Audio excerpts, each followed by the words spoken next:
Hello, everybody. This is Nannette Kennedy with Humanities Team and the Evolution Revolution. And we are reading The Storm Before the Calm. And we are glad to have you here, those that are here, and those that are listening in. We're glad you're listening. And why don't you take it away, Linda? Okay, so we are on page 79. This is conversation number 12, and it's question number 3, one person's thoughts. Always the toughest and most significant questions get back to us, to ourselves, to that person in the mirror. We can externalize life all we want to, as long as we want. But at the end of the day, when the head hits the pillow, it comes down once again to the one behind the closed eyes. Question number 3. Is it possible that there is something we do not fully understand about ourselves, about our own life and its purpose, the understanding of which would shift our reality and alter our experience for the better forever? Of course, it's possible, and it's what is so. We hardly understand anything about ourselves. We don't even understand how we think or why we think the way we think. We don't understand who we are or where we are or how we got here or why in the heck we are here anyway. We don't understand our relationship to God, our relationship to each other, our purpose in mind, and most regrettable of all, we don't understand how to love. Most of us don't even know what love is. We don't know why things happen in our life the way they do, and we don't understand how to cope with them when they do. We're completely at a loss to explain most of what's going on around us. And even if we do have an explanation, we don't understand how to make practical use of it, how to live with it. These observations, by the way, have applied to me. That is why I can offer this answer with such articulation. I am very clear that I have not understood and that there is still so much, much more to understand. I did not understand until I turned 50 that the entire purpose of my life was to recreate myself anew in the next grandest version of the greatest vision I ever held about who I am. I did not know that every act is an act of self-definition. When I asked God in my moment of earnest and deep yearning why my life was not working, God said, "That's easy. You think your life is about you." Is it possible that there is something we do not fully understand about ourselves, about our own life and its purpose, the understanding of which would shift our reality and alter our experience for the better forever?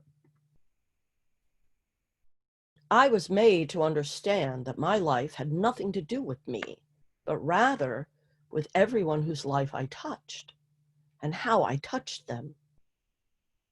I wish someone had told me this 30 years earlier.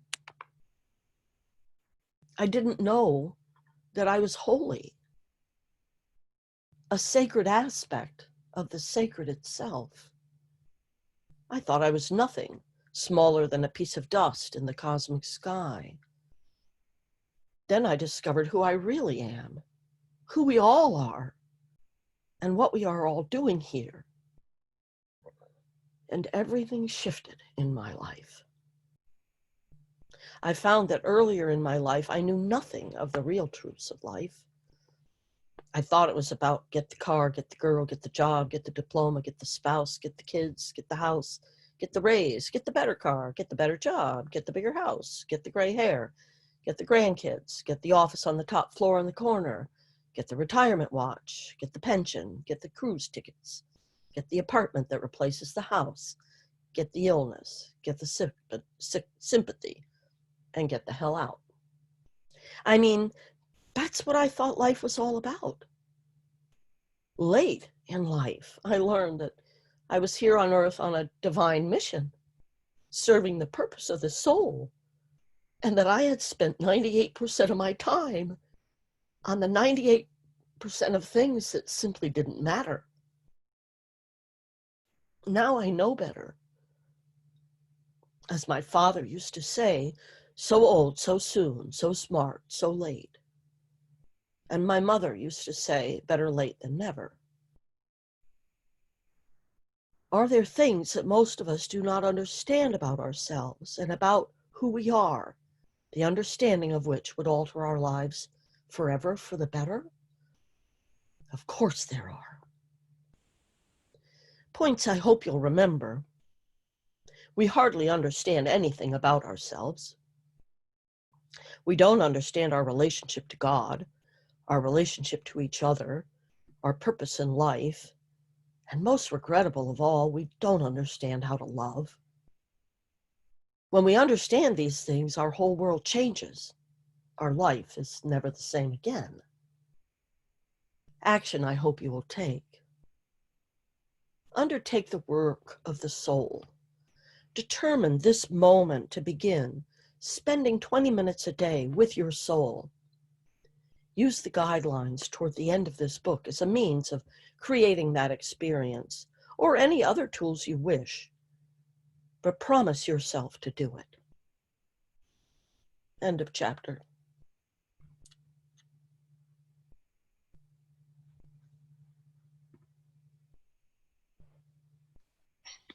I concur. There we That's go. what I'm I couldn't doing. get off mute. Sorry about that. Hello, can Oh, I speak? yeah, that's fine. I was just trying to get off mute. Right. Yeah, I was going to say, it took him to age 50 or however he said, and I concur. I mean, it's just now in the last few years that I've sort of got a grip of what life is about. I mean, I started reading CWG in 1999, I think it was, or 2000, but it's only in the last few years that I've got a hold on things. I'm grateful for what we've just read. And yeah, that's what he's just asked us to do. That's what I'm doing. I'm getting a grip, and I'm going to spend that 20 minutes each day. And the thing is, I've got to the age I've got to, 60 in February, and I realise it's time to make my mind up about some things. And that's what lockdown has done for me. Not to decide is to decide, and it's time for me to decide about some things. And having made that decision, that has taken me down a certain route, because we are creators. That's why we're here, to create. We're unique. We're all unique, and we need to celebrate our uniqueness and create whatever we choose to create. And by making those decisions about some things, that's the route I'm taking, and the possibilities are opening up to me, because that's where I'm going. And it's wonderful to make decisions. And one of the decisions I've made over lockdown is the afterlife, which I was a bit before. Well, it might be, I'm not sure.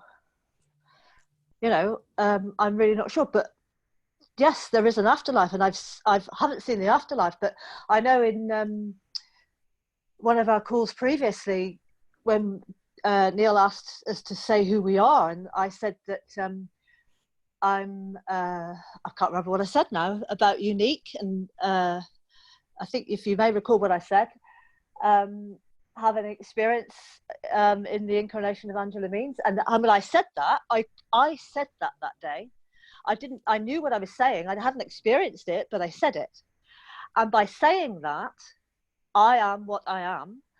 The following Thursday, in meditation, I had an experience, and it took me. I've heard people talk about beyond the realm, but that's what happened for me in meditation. The curtain drew back, the veil drew back, and I saw beyond. I experienced what I said I was, and that's what Neil is telling us, or what God is telling us. I am what I say I am. And that's what I am. And I saw beyond. And I tell you, the thing was, I couldn't really see anything, but but I could, although I didn't see anything, I saw beyond, and it was all about the breath. So when in meditation, I would advise you to concentrate on the breath, because as I was breathing, it was giving me, I could see through the breath, I could see what I could see beyond the veil. And if I left the breath to go and look at it, it faded away. So I had to keep coming back to the breath, keep coming back to the breath to keep it there. And the breath held it there. And I saw it. And I believe in the afterlife. And that has taken me to wonderful places. So what I would say to you all is just make your decisions about what is for you and what you are. And thank you for allowing me to share that. That's awesome. Bless you all. That's awesome, Angela. Thank you for sharing that. I would just say that rather than thinking of it as the afterlife, it's the current life. Because there is no such thing as time. And so it makes it a little tricky, but it's really all now.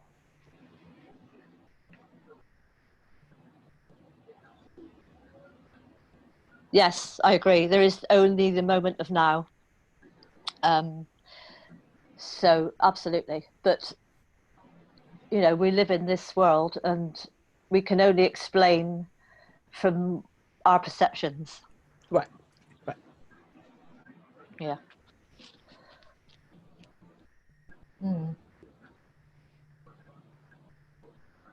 Anybody else?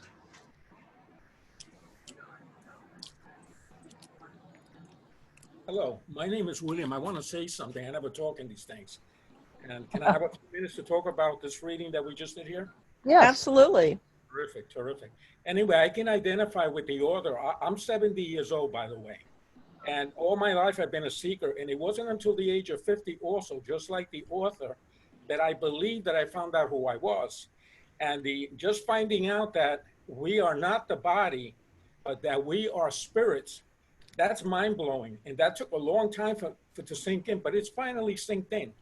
So anyway, here we are humans, or spirits having a human experience, and we're in this artificial environment called Earth, the third dimension. And what I believe that we're learning to do is we're learning how to use our mind to truly, truly co-create with God in this world. And in the process of learning how to control our thoughts and use our minds correctly, and also understanding that we are spirit working through this body, we are learning to discover who we are, that we are, in a way, beginning gods, or maybe gods themselves also. So I think we're in this environment on Earth, not only to learn how to love and whatever, because many people don't understand what love is too. I can go into that too. But we're learning how to use our mind creatively with one another. We're learning to understand that we are immortal and that we have to forgive one another, because the fact is, when we get to the other side, we're going to run into each other again. And we're going to then see that this is really a make-believe world. But I believe that we're learning how to use our minds here constructively to be able to create our own reality. And we're learning how to get along with each other in the process. That's what I believe that's going on here. Anyway, enough. Thank you, William. Yeah, thank you very much. It is kind of mind-blowing when you think about it, because we all get caught up in the everyday things. Yes, we do. And then if you can stop that about I'm a spiritual being, and as long as I can, you know, at least have it come into my head a few times a day, it kind of brings me back down to, Right. you know, any excitement I might be feeling. It helps to ground you. Yes. Over. Mary? Yeah, what I wanted to remark on is the part where he said he didn't understand what his life was about because he thought it was about himself. That's what I have really grasped in the past few years. And I will throw out there that I'm 60, and I started on whatever this path is when I was 40 and had a heartbreak and had to find a reason to care about my life again, you know? Um, so, yeah, it's not about the car and the job. And I've never lived like it was about those things because, you know, I've really always been completely uninterested in success as defined by society's externals, and much more interested in success as defined by feeling like I was, as I said in my youth, I just wanted to be a right on self actualizing human being. That was my goal. um, However, I did that and I don't know. But in more recent years, I realized that, I mean, and for me, it is about the love. I am love, the world is love, and my job is to channel the love down here and express it in the world, right? It's like I'm not just supposed to sit here and bathe in the love. I'm supposed to actually share it in the world. So it is about how my life impacts other lives versus about, you know, having what I think I'm supposed to have. And like a lot of the new age kind of philosophies, like the law of attraction or whatever, are still very focused on, you know, creating the trappings of what we think success is supposed to look like. And so that's still just a diversion, personally, I feel, from the reality of how does my life impact others, as being a guiding force here. So that's all I wanted to say, was that was the part that really spoke to me. Thank you. I think that makes a lot of sense, Mary, uh, because I know this game that I play. Well, it's not a game, but I'm going to call it a game. One of these things I do is when I'm driving in my car and I have on my windows the word love, and I think about that Japanese doctor that wrote Love on Plants. Emoto. Thank you. Emoto. Emoto. And not only does it put me in a position of, I have to act loving if I'm driving around in a car that's got love written on the windows. Because if I'm flipping somebody off because I'm angry, that's not very loving. This thing, like even when I'm on my way to the grocery store and I see people walking along, or some homeless people, whatever, I literally, you are loved. I love you. You know, and they can't hear me, but I hear me, and it makes me feel good. So anyway, over. Hi. Hi, everyone. It's good to see you. It's good to see you, Anne. I think that I feel the same way that she was saying. Sometimes I feel like, though I am the center of the world, I feel like my life is not my own. My life is the impact, what I do, and how I am in the world, and how I affect others, and how I affect. So I think my life is not just about, it's not about me. Over. Thank you. Anybody else? Okay, I'll say something if that's okay. The thing is about we have to look after ourselves. I think it's in loving yourself. I speak for myself. It's in loving myself that I'm truly able to love other people. Because I won't be loving them from a lack. I'll be loving them from a fullness, if you know what I mean. So I think that's it. That's it. Okay. Thank you. Agreed. It's sort of like the flame on a candle. You can light 1,000 other candles with that one candle. Diminish the light of the one candle. I don't know what to say about the wax going down to nothing, but the flame itself has been shared. And anyway, over. I think that the challenge in this notion of self-love is understanding that what we are loving is divinity. Yes. Right? It's we don't, I think part of the difficulty is that we don't understand that we are divinity. And from very early on, you know, we learn as we're growing up, because our parents were not, I mean, very few, I'm not going to speak about everybody's parents, but most parents were not awakened. I know my parents weren't awakened. Nobody spoke to me about, you know, you're the light of God. That's what animates your body. Your breath is actually coming from divinity. You're not breathing. Your body isn't breathing on its own. None of those things are getting taught to anybody.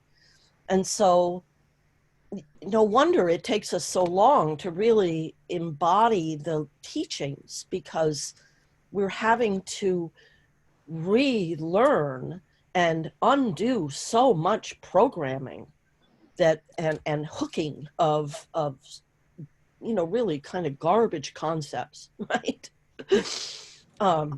Because if we were to go back and look at our childhood through the eyes of divinity and think of the things when we were little that we got in trouble for, if we were to go back and process all of those events, understanding now that we were God expressing, we react completely differently to all of those events. So I just think that's the, you know, that's the real key, is to this you know, getting it in our heads that we are not the bodies we're inhabiting. We have a house. You know, we're inhabiting a house, which is our human form, but that we're not the house. And that the piece of us that's not the house is connected to everything else. That's consciousness, right? And we are each an aspect of consciousness, of that greater consciousness. Over. Thank you. And that makes a lot of sense to me, especially your analogy with I am not the house. Over. Right. was listening. Go ahead. I was listening to Anita Morjani. I don't know if you know who I mean.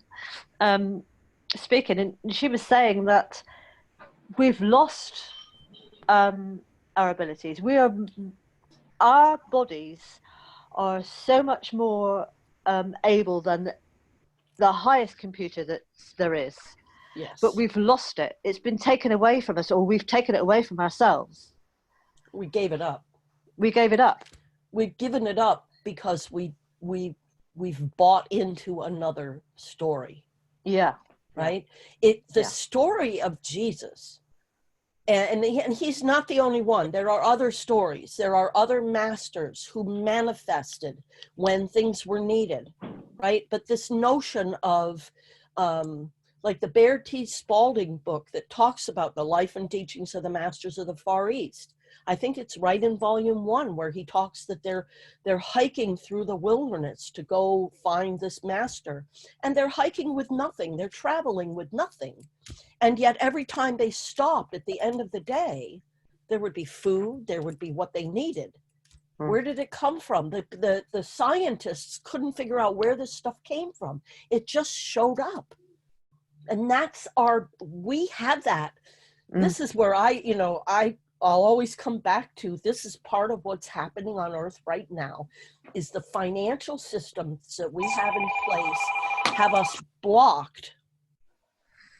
They are, I'm muting Robert. We are so like shut down in terms of what our body can do, because we are manifestors. So we don't need a monetary system. We don't. Because as creators, if we're, I mean, seriously, people, do we think God needs money? No, divinity doesn't need money to create anything.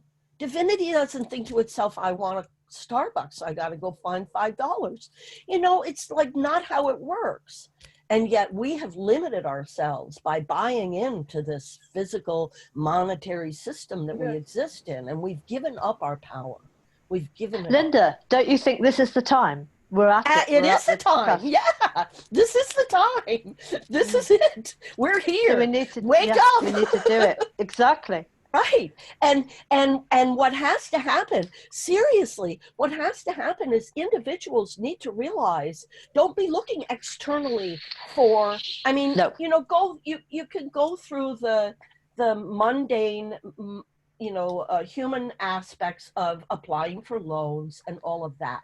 But if you would open up your heart and develop your skills as a divine being, what will happen is things will start to become miraculous. People will walk up to you and offer you jobs. Someone will give you a mattress that they're, you know, a perfectly good mattress that they don't need if you're in need of one. All of a sudden, these things will start to sort themselves out in magical, mystical ways. But we have to be willing to open our hearts up, and we have to embrace the fact that we are not these 3D human forms that we think we are. We're using them. But what's inhabiting them, what's breathing them, what's giving them life has so much power, you can't even wrap your head around it. We need to tap into that, because that is what gets us through and creates the new world that we're all looking for, seeking, this world of love that we know exists. It's not Shangri-La, it's right here. Thank you. And like William said, or like the Bible says, have I not told you that ye are gods? Please. Yeah.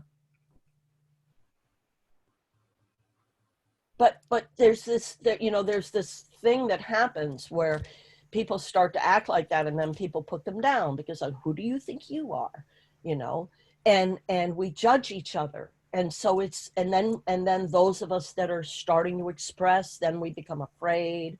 We think we're being egotistical. And because the teachings aren't out there, not readily accessible, how to differentiate between what your body needs and what your spirit is trying to do. These are very complex things, right? Understanding the difference between the human form and what the ego's wanting and the wiring that's driving us. At the same time, we're being animated by divinity that really is after something completely different. Try to have this conversation with absolutely everybody. That's what I try to do.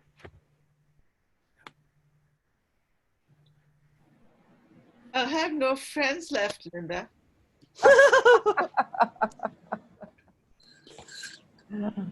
Oh. Well, maybe they weren't friends to start with then, you know?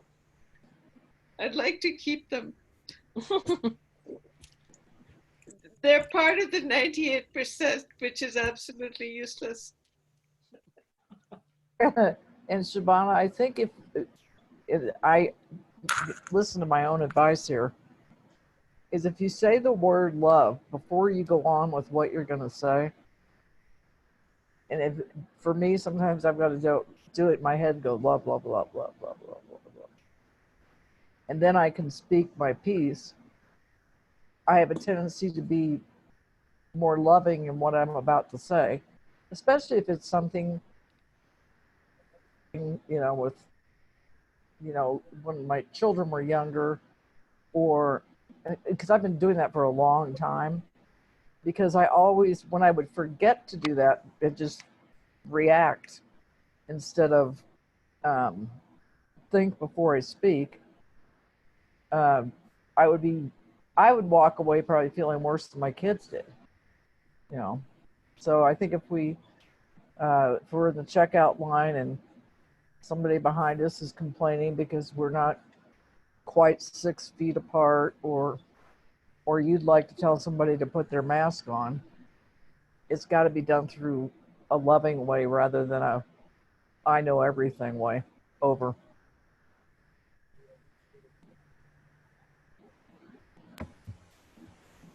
Thank you, I Nannette. like I might keep a couple of friends. of you have to make it an invitation, not an order. Right. When I was on this path of learning how to love myself after having been raised in the sort of typical way where that's not what your focus is, I was reading the Louise Hay book, You Can Heal Your Life, and one of the exercises she had was to just go about your normal day, but as you're doing it, think inside your head, love is everywhere, and I am loving and lovable. And I did that exercise, and boy, did that transform my experience of that day in ways I hadn't expected. Like just people started talking to me and stuff, you know, because my energy was so different. And as you were talking, because, you know, you were talking, Nannette, and that made me remember it. But then what I realized was it's not an exercise, that's reality. You know, that's reality. Love is everywhere, and we are all loving and lovable and loved if only we knew it and felt it. And really feeling that as we go about our lives is transformational. Thank you. Well, the other thing that we know that everything is energy, and energy is a vibration. Love carries its own vibration, and vibrations are like ripples in the water. You can feel vibrations. If you go into a Las Vegas casino and somebody's hot and they're having this really good thing and everybody's all up and excited and you can feel the energy. Or if somebody is not feeling good or their anger, you can feel that. It's the same thing about love. And that, so it's like people are responding to what you're putting out, because what you put out is what you get back. Over.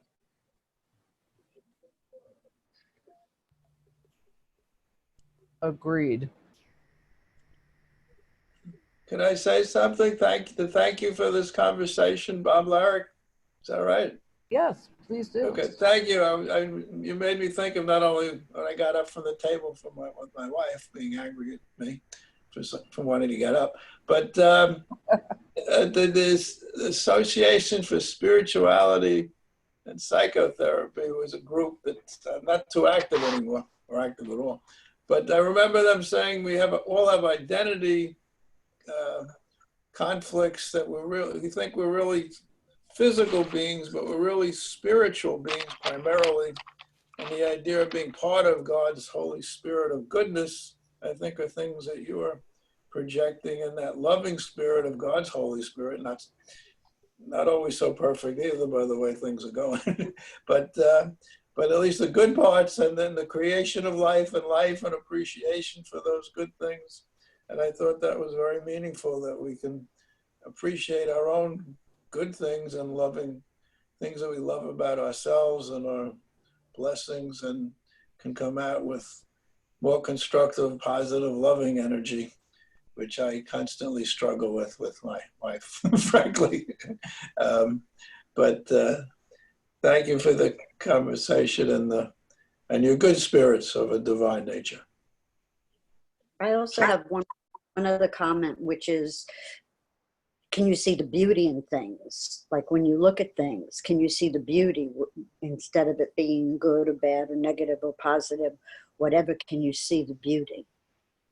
You made me think of the Buddha force of goodness as good and bad and everything. And it's from evil must come good and we must be healthier. And I just listened to one of the financial reports from a real economist who was concerned about the health of our economy and our people.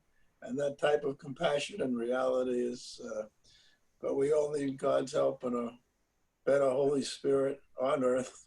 So thank you for being part of that good spirit and good things. So a breath of fresh air and energy. So thank you. Well, thank you, Robert. It's nice to have you here. The more the merrier. And we always, at least I'm going to speak for everybody, but if you disagree, it's Shabana word. we do have a great sense of humor around here because laughter is part of this game or of life. And now, because I said that about Shabana, I'm being, what I was going to say went away. Oh, I was just going to say that when we talk about all these things and it's always wonderful to see new faces because we get to hear, the things that you, like the economists that you were just talking about. I haven't thought about that in 100 years. And the way things, obviously, learning,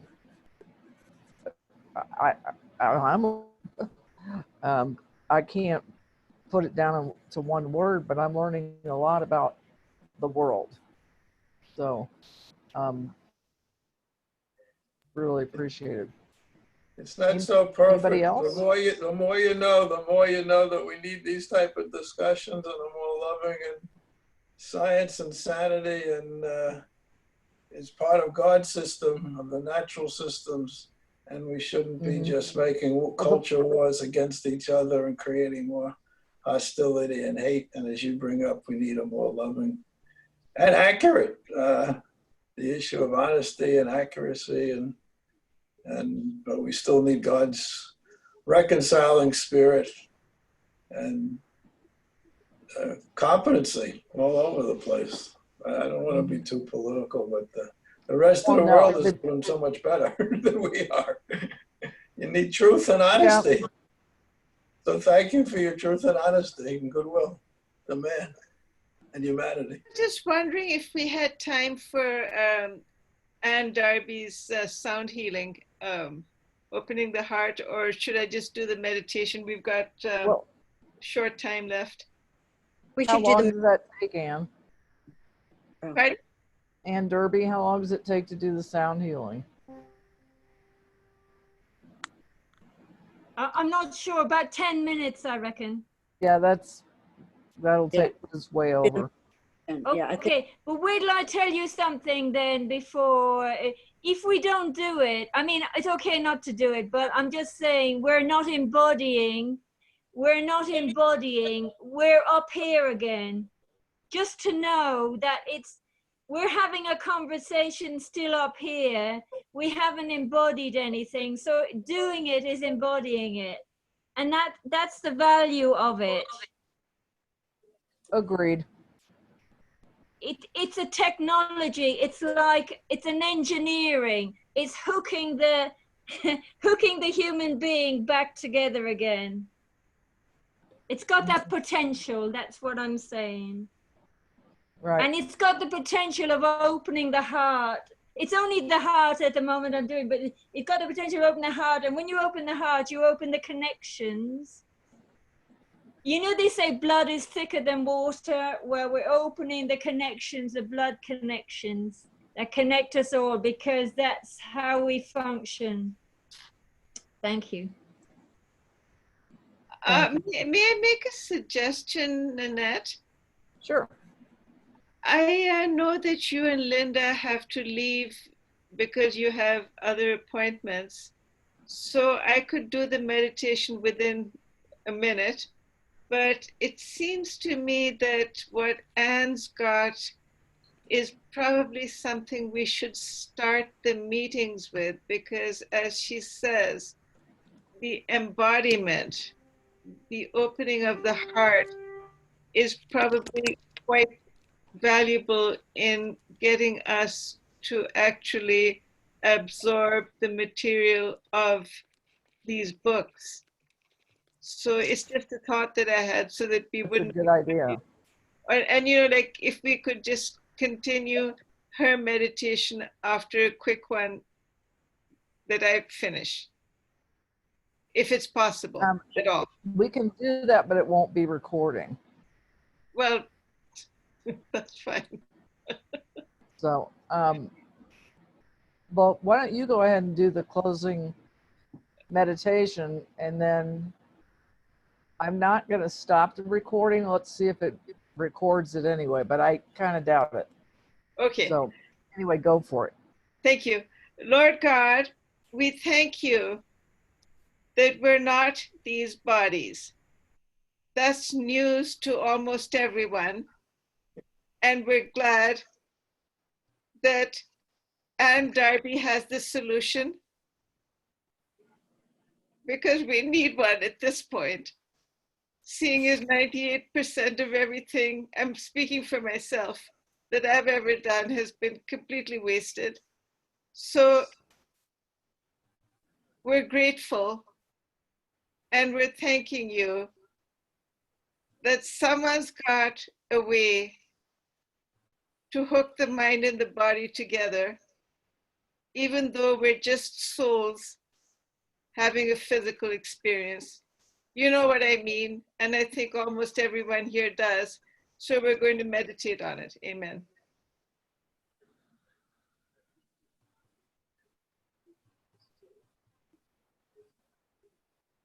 Thank you. Thank you. Okay. Thank you very much, Shabana. And this is valuable, your meditation. This is very valuable. And I remember my mother used to say about people talking through their hats. I don't know if it's just an Irish saying, people talking through their hats. That meant that they weren't connected. And she used to talk about people having no nature in them. And I understand those things in a different way now. So this is our nature. So we mustn't be disconnected from our own nature. I mean, the dog knows it's a dog and the bird knows it's a bird. And we need to know our nature. So the point of the sound is, these are sounds for the heart. These are ancient sounds.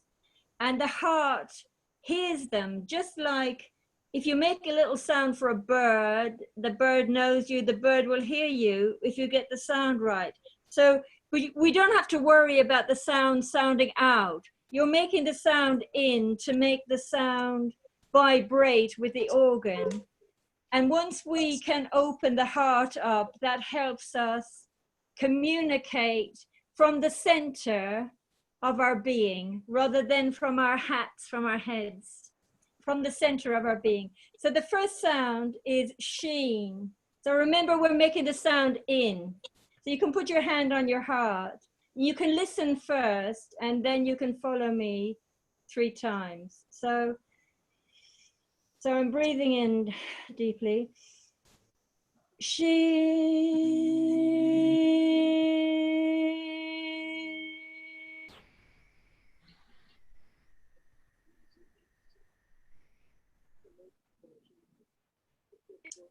Okay, so relaxing, shoulders down, breathing in deeply.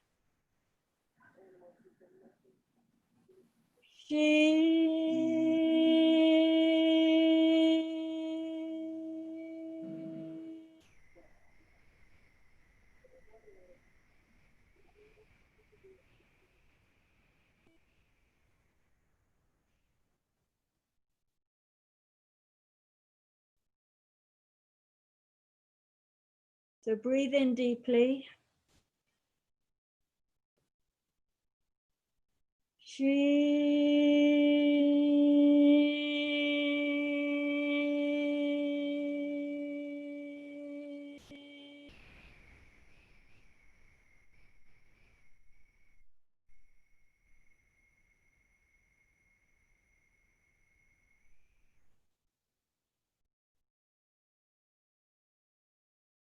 So breathe in deeply.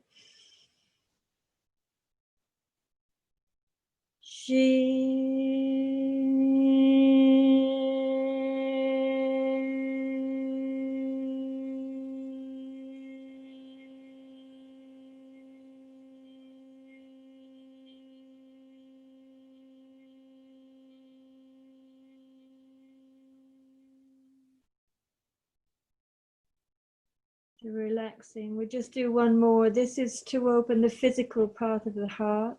So we're making the sound into our own organs, okay? So breathe in deeply.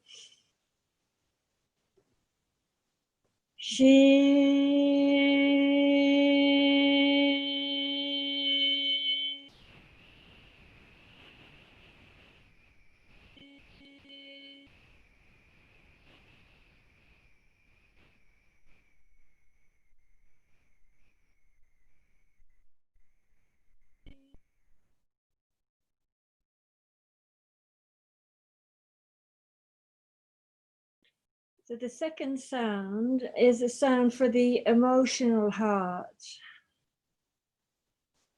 So I'll show you first. So breathing in deeply. It's Shiong. I'll just show you.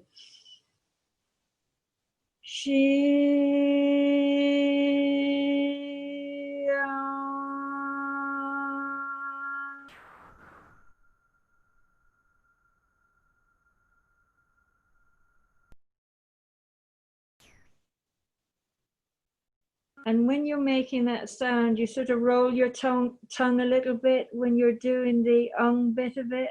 And it's kind of connecting. There's an opening here within the brain that receives things from the heavens. And you're connecting the heart and the heavenly gate up here with this sound. So breathe in deeply.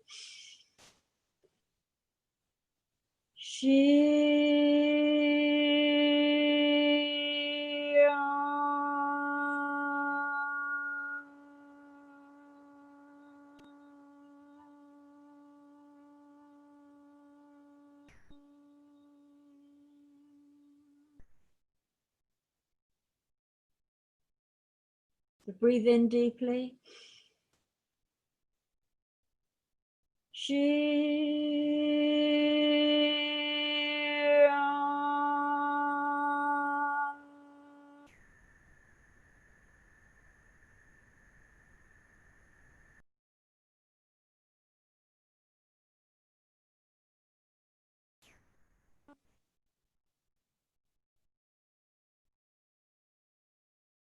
Breathe in deeply.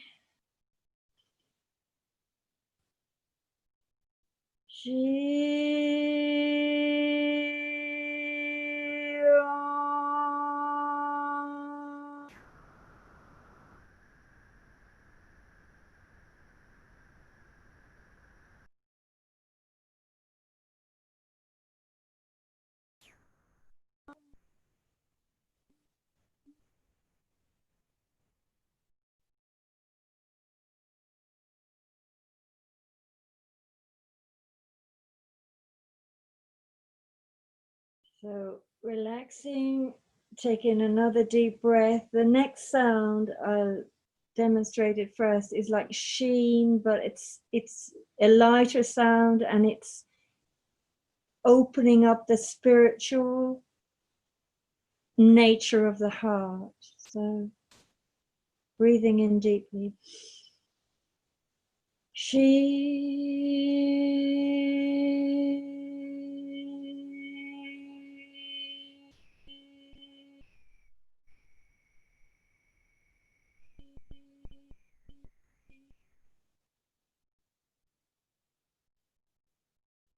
Breathing in deeply.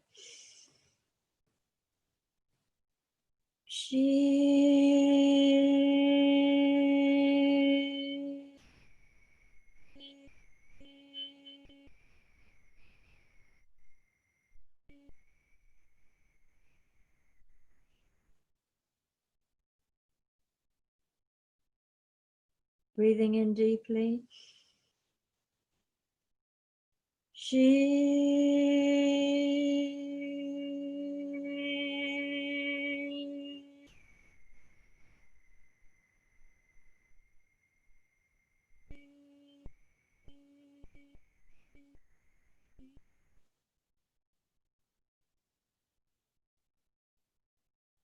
So relaxing, breathing in deeply. So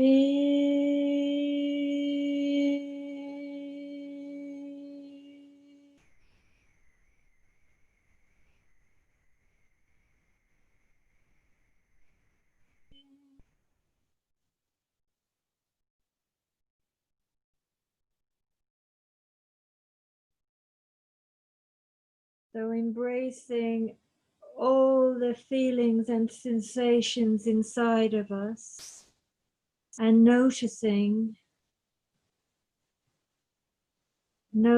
internally the sensations and feelings that are going on internally.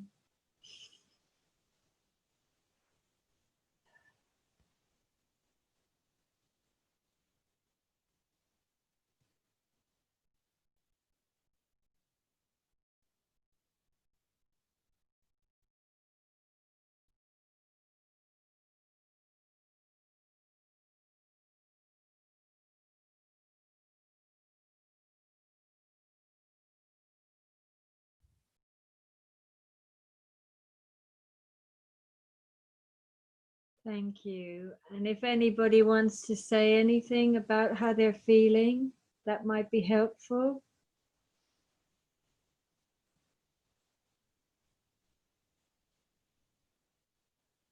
You're muted, Robert, if you're saying anything. More loving, more relaxed and loving. Oh, that's Building nice. up with a more loving energy. So thank you again. Oh, thank you. It's a better place to be than when they came up. Wow. So I would you. say, I would say, Anne, that I've only done it once before, and the last time I didn't really feel any immediate effects, but I think later on throughout the week, I think it made a difference. So I'm not feeling any immediate effects now, but maybe throughout the week, then we shall see. Thank you.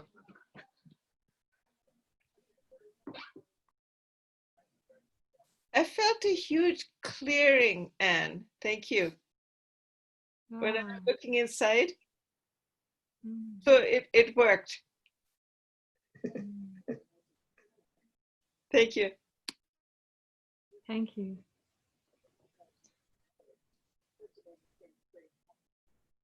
Your sincerity and your devotion are even more impressive than the practice. Where does this practice come from? Is it from something, or is it just your own thing? This is an ancient wisdom healing qigong. Okay. I've got to get going, so I'm Okay. Bye to Thank everybody. you, everybody. Bye, The thank intention you. is that we become heart-centered and that we live it, not talk about it, but really live it. Absolutely. Thank you. Indeed. Thank you. Thank you again. I guess I won't be talking through my hat today. Thank you, Anne. Thank you. Thank you, Anne. Thank you, Anne. Thank you. Bye-bye. Bye. Thank you, everybody. Bye now. Thank you. Nice being with you all.